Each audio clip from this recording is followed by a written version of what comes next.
ஓம் சாந்தி. 6/10/2025 காலை முரளியின் சாரம். பாபா சொல்றார், இனிமையான குழந்தைகளே, ஸ்ரீமத் மூலமாக பாரதத்தை ஸ்வர்க்கமாக்கும் சேவை செய்ய வேண்டும்.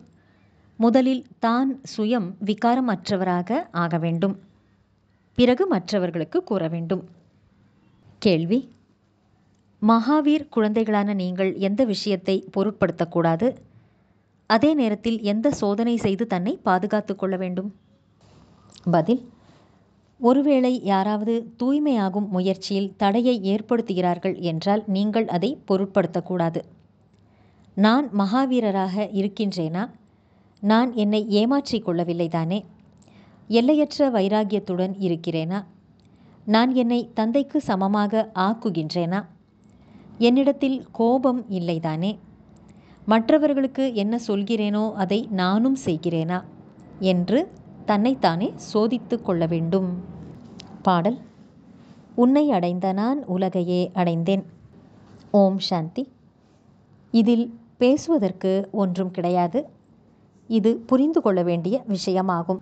நாம் மீண்டும் தேவதைகளாக ஆகிக் கொண்டிருக்கின்றோம், சம்பூர்ண நிர்விகாரிகளாக ஆகிக் கொண்டிருக்கின்றோம் என்பதை இனிமையிலும் இனிமையான ஆன்மீக குழந்தைகள் நீங்கள் புரிந்து கொண்டிருக்கிறீர்கள். தந்தை வந்து கூறுகின்றார், குழந்தைகளே, காமத்தை வெல்லுங்கள், அதாவது தூய்மையாக ஆகுங்கள். குழந்தைகள் பாடலை கேட்டீர்கள். இப்பொழுது குழந்தைகளுக்கு மீண்டும் நினைவுக்கு வந்திருக்கிறது, நாம் எல்லையற்ற தந்தையிடமிருந்து எல்லையற்ற ஆஸ்தியை அடைகிறோம். அதை யாரும் அபகரிக்க முடியாது. சத்யுகத்தில் அபகரிக்கக்கூடியவர்கள் யாரும் இருக்க மாட்டார்கள். அதைத்தான் பிரிவினை அற்ற அத்வைத்த ராஜ்யம் என்று கூறப்படுகிறது. பிறகு ராவண ராஜ்யத்தில் மற்றவர்களுடைய ராஜ்யம் ஏற்படுகிறது. இப்பொழுது நீங்கள் புரிந்து கொண்டிருக்கிறீர்கள். இவ்வாறுதான் பிறருக்கும் புரிய வைக்கவும் வேண்டும். நாம் மீண்டும் பாரதத்தை ஸ்ரீமத் மூலம் விகாரம் அற்றதாக, அதாவது தூய்மையாக ஆக்கிக் கொண்டிருக்கிறோம்.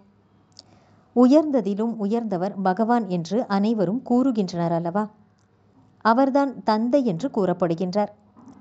ஆக இதையும் புரிய வைக்க வேண்டும். பாரதம் சம்பூர்ண நிர்விகாரியாக ஸ்வர்க்கமாக இருந்தது. அது இப்பொழுது விகாரியாக நரகமாக ஆகிவிட்டது என்று எழுதவும் வேண்டும்.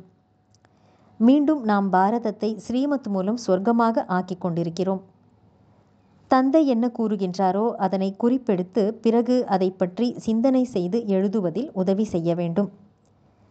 உண்மையில் பாரதம் சொர்க்கமாக இருந்தது, ராவண ராஜ்யம் கிடையாது என்பதை மனிதர்களுக்கு புரிய வைப்பதற்கு என்னென்ன எழுத வேண்டும்? இப்பொழுது பாரதவாசிகளாகிய நம்மை தந்தை விகாரம் அற்றவர்களாக ஆக்கிக் கொண்டிருக்கிறார் என்பது குழந்தைகளின் புத்தியில் இருக்கிறது. முதலில் தன்னை சோதித்து கொள்ள வேண்டும். நான் விகாரம் அற்றவனாக ஆகியிருக்கிறேனா? ஈஸ்வரனை நான் ஏமாற்றவில்லை தானே? ஈஸ்வரன் ஆகிய இறைவன் என்னை பார்ப்பதில்லை என்று நினைக்காதீர்கள். உங்களுடைய வாயில் இந்த வார்த்தை வெளிப்படக்கூடாது. தூய்மையாக்கக்கூடியவர் பதீத பாவனர் ஒரே ஒரு தந்தைதான் என்று நீங்கள் அறிவீர்கள்.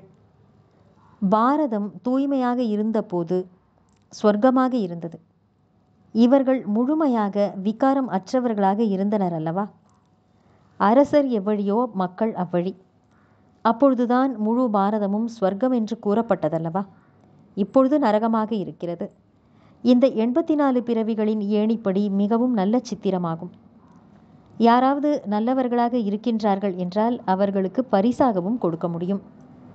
பெரிய பெரிய நபர்களுக்கு பெரிய பரிசுகள் கிடைக்கும் அல்லவா? ஆக நீங்களும் யார் வந்தாலும் அவர்களுக்கு புரிய வைத்து இப்படிப்பட்ட பரிசுகளை கொடுக்க வேண்டும். கொடுப்பதற்கான பொருட்கள் எப்பொழுதும் தயாராக இருக்கும். உங்களிடத்திலும் ஞானம் எப்பொழுதும் தயாராக இருக்க வேண்டும்.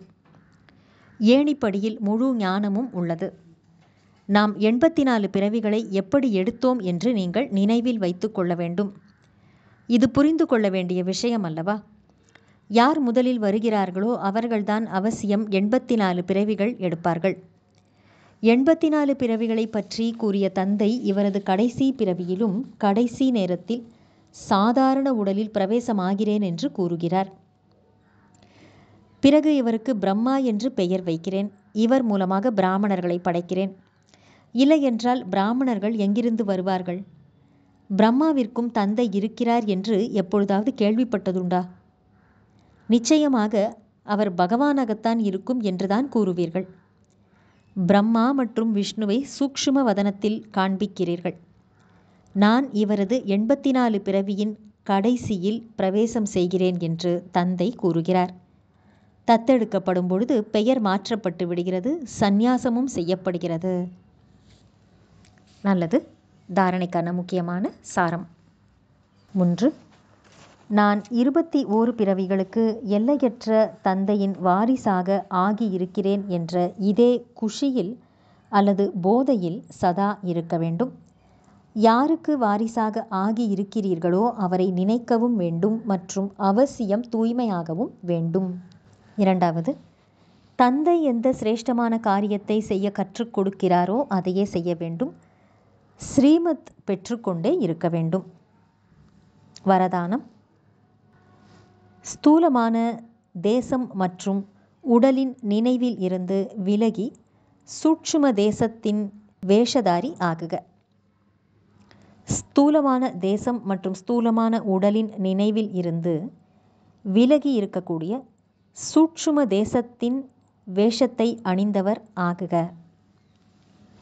விளக்கம். எப்படி உலகத்தில் தங்கள் வேலைக்கேற்ற ஆடையை அணிந்து கொள்கிறார்களோ அதுபோல நீங்களும் நேரத்துக்கேற்ப மற்றும் செய்யும் செயலுக்கேற்ப ஆடையை அணிந்து கொள்ளுங்கள். ஒரு கணம் மானுட உடலோடு இருங்கள், மறுகணம் ஒளி உடலோடு இருங்கள். இவ்வாறு மாறு வேடக்காரர்களாக மாறினால் அனைத்து சொரூபங்களின் சுகத்தை அனுபவம் செய்ய முடியும். இது நமது ஆடைதான். அடுத்தவர் ஆடையை அணிய முடியுமா? முடியாது. அதேபோல தனது ஆடையை சுலபமாக அணிந்து கொள்ளலாம் அல்லவா? எனவே இந்த வரதானத்தை நடைமுறையில் பயிற்சி செய்யும்போது அவ்யக்த சந்திப்பின் விசித்திரமான அனுபவத்தை உங்களால் செய்ய முடியும்.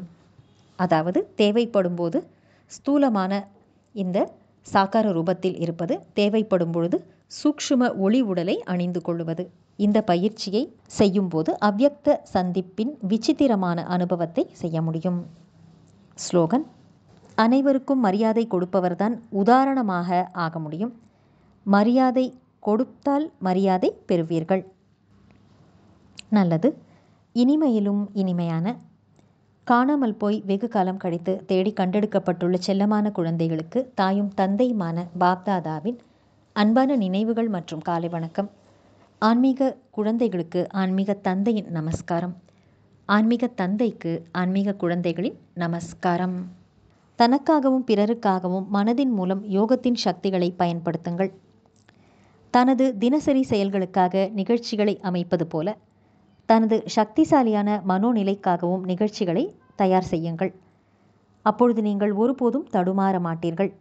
தனது மனதை சக்தி வாய்ந்த எண்ணங்களால் இணைத்து விட்டால் மனதிற்கு தடுமாறுவதற்கான நேரமே இருக்காது.